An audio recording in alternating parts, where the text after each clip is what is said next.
Kita pernah merasa stres karena hal-hal yang sebenarnya di luar kendali kita, seolah dunia menuntut kita untuk selalu mampu mengendalikan segalanya. Filosofi Jepang ini mengajarkan sesuatu sederhana tapi kuat, menerima keadaan yang tidak bisa diubah, dan fokus pada hal yang bisa kita kendalikan.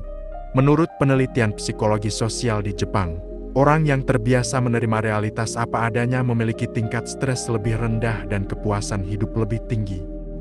Dalam video ini, kita akan belajar bagaimana filosofi Shikataganai yang bisa membuat kita hidup lebih cuek tapi tetap damai. Shikataganai secara harfiah berarti tidak ada yang bisa dilakukan.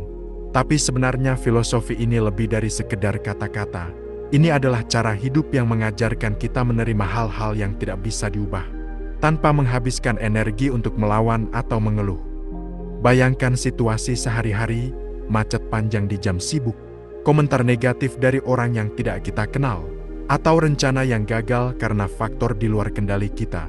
Reaksi alami manusia biasanya stres, marah, atau frustasi.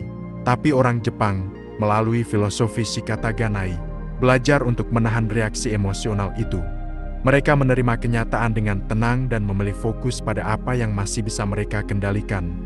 Dalam buku The Japanese Mind, filosofi ini dijelaskan sebagai inti budaya Jepang, menghemat energi mental untuk hal-hal yang benar-benar penting, daripada terseret oleh hal-hal kecil yang tidak bisa diubah. Penelitian psikologi sosial di Jepang juga menunjukkan bahwa orang yang terbiasa menerima realitas apa adanya memiliki tingkat stres lebih rendah, tidur lebih nyenyak, dan lebih mampu menghadapi tekanan hidup sehari-hari. Lebih jauh lagi, Shikataganai bukan tentang menyerah atau pasrah. Ini tentang memilih dengan bijak di mana kita menaruh perhatian. Dengan memahami batas kendali kita, kita bisa hidup lebih fokus, lebih damai, dan lebih produktif. Filosofi ini mengajarkan kita untuk cuek, tapi cuek yang sehat, cuek yang membebaskan energi, bukan cuek yang merugikan diri sendiri. Kita hidup di zaman di mana semua orang punya pendapat, dan seringkali, setiap opini itu terasa seperti serangan pribadi. Media sosial membuat kita mudah tersulut, mudah merasa dinilai, dan tanpa sadar, kita terus berusaha mengontrol persepsi orang lain. Padahal, semakin keras kita mencoba, semakin besar tekanan yang kita rasakan. Disinilah sikap cuek ala Jepang menemukan relevansinya. Cuek bukan berarti tidak peduli, tapi mampu membedakan mana yang layak direspon dan mana yang sebaiknya dilepaskan. Orang Jepang menyebutnya jihitorikai, belas kasih dan pengertian. Mereka sadar, tidak semua hal pantas dihadapi dengan reaksi emosional, dan tidak semua situasi perlu dilawan. Sebuah penelitian dari Journal of Cross-Cultural Psychology menunjukkan bahwa masyarakat dengan budaya penerimaan tinggi, seperti Jepang, memiliki tingkat kecemasan dan stres yang lebih rendah dibanding budaya yang terlalu menuntut kontrol terhadap segala hal. Dengan kata lain, kemampuan untuk cuek dengan bijak justru meningkatkan stabilitas emosi dan kesehatan mental. Cuek yang sehat bukan bentuk pelarian, tapi strategi bertahan. Ia melindungi kita dari kelelahan mental akibat memikirkan hal-hal yang tidak bisa kita ubah. Saat seseorang bisa berkata dalam hati, Shikataganai, ia sedang mengingatkan dirinya bahwa tidak semua pertarungan layak dijalani. Kadang, kedamaian terbesar justru datang dari keberanian untuk berhenti bereaksi. Dan ketika kita mulai membiasakan diri bersikap seperti itu, pelan-pelan kita menyadari bahwa kebahagiaan tidak datang dari bagaimana dunia memperlakukan kita, tapi dari bagaimana kita memilih menanggapi dunia. Memahami filosofi Shikataganai saja tidak cukup. Yang paling penting adalah bagaimana menerapkannya dalam kehidupan sehari-hari. Untungnya, ada langkah-langkah sederhana yang bisa mulai dicoba, bahkan oleh siapapun yang belum terbiasa cuek dengan bijak. Pertama, identifikasi hal yang bisa dan tidak bisa dikontrol. Ini langkah krusial. Setiap kali kita merasa frustasi, tanyakan pada diri sendiri, apakah ini benar-benar ada dalam kendali saya, atau hanya hal di luar kontrol? Mengutip penelitian modern tentang mindfulness, langkah sederhana ini terbukti menurunkan tingkat kecemasan secara signifikan. Kedua, fokus pada tindakan nyata yang bisa dilakukan. Daripada membuang energi untuk menyesali atau menekan hal-hal yang tidak bisa diubah, alihkan perhatian pada langkah kecil yang nyata. Misalnya, daripada marah karena kemacetan, gunakan waktu itu untuk mendengarkan podcast, membaca, atau sekedar menarik napas dalam-dalam. Energi yang dulunya tersita untuk stres kini diarahkan ke produktivitas dan ketenangan. Ketiga, latihan penerimaan secara rutin. Meditasi singkat, menulis jurnal, atau refleksi harian tentang hal-hal yang dilepas dan diterima, bisa melatih otak untuk lebih cepat menerima kenyataan. Studi psikologi Jepang menunjukkan bahwa latihan rutin ini meningkatkan resilience mental, kemampuan untuk menghadapi tekanan hidup tanpa terbebani emosi negatif. Poin terakhir ini mungkin terlihat sederhana, tapi ketika dipraktikkan konsisten, efeknya luar biasa. Kita belajar cuek dengan sehat, tidak acuh, tetapi tetap sadar dan penuh perhatian pada hal-hal yang benar-benar penting. Filosofi Shikataganai bukan tentang menyerah, melainkan memilih pertempuran kita dengan bijak.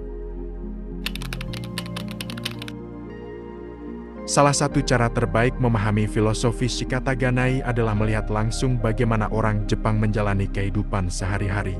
Bayangkan suasana di kereta pagi di Tokyo, penuh sesak. Orang berdesakan, namun sebagian besar penumpang tetap tenang, membaca buku, mendengarkan musik, atau sekedar menatap jendela. Tidak ada yang saling mendorong atau mengomel. Setiap orang sadar bahwa situasi ini berada di luar kendali mereka. Fenomena ini bukan kebetulan. Etnografi budaya Jepang mencatat bahwa masyarakat mereka terbiasa dengan konsep cuek selektif. Bukan acuh tak acuh, tetapi fokus pada hal-hal yang bisa mereka kendalikan, sambil menerima sisanya. Misalnya, seorang pekerja yang menghadapi tenggat waktu ketat mungkin stres, tapi dia tidak membuang energi untuk menyesali aturan perusahaan atau mengkhawatirkan opini rekan kerja. Energi itu dialihkan untuk menyelesaikan pekerjaan sebaik mungkin.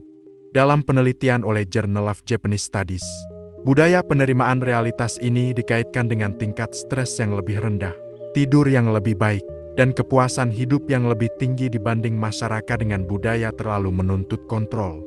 Contoh lainnya bisa ditemui di sekolah atau komunitas. Anak-anak belajar untuk menerima bahwa tidak semua hal berjalan sesuai rencana. Guru menekankan pentingnya fokus pada usaha, bukan hasil mutlak. Dengan begitu, dari usia muda, orang Jepang terbiasa menempatkan perhatian pada hal yang benar-benar penting dan melepas hal-hal di luar kendali mereka. Melalui contoh nyata ini, kita bisa melihat bahwa filosofi Shikataganai bukan sekedar kata-kata, tapi praktik hidup yang membantu menjaga keseimbangan mental dan emosional. Ini adalah pelajaran tentang bagaimana cuek dengan bijak bisa membawa kedamaian di tengah kesibukan dan tekanan kehidupan modern. Hidup lebih damai bukan berarti menutup diri dari dunia, tapi belajar memilih hal mana yang layak mendapat perhatian dan mana yang sebaiknya dilepaskan. Filosofi Shikataganai mengajarkan kita untuk cuek secara sehat, tidak acuh, tetapi bijak dalam menempatkan energi mental. Sebuah studi psikologi Jepang menegaskan bahwa orang yang terbiasa menerima realitas apa adanya cenderung lebih tahan terhadap tekanan hidup, lebih fokus pada hal yang penting, dan lebih bahagia secara keseluruhan. Dengan kata lain, ketenangan dan kedamaian bukan datang dari mengubah dunia, tapi dari bagaimana kita merespons dunia. Mulailah dari satu langkah kecil hari ini.